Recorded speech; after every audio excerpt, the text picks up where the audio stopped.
When you're putting these together, here is my white square, here is my first blue square.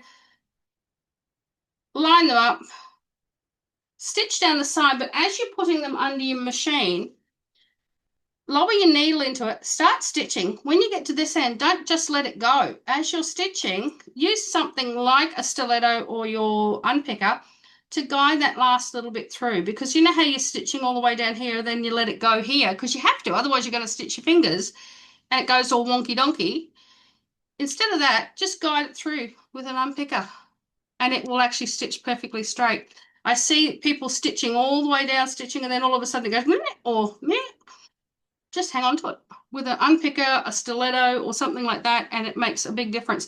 I said that in the last class, and one of the ladies in the group was actually the president of one of the quilting clubs. And she took the time out to message me and went, "Oh my God, that was so good. Never thought to do that."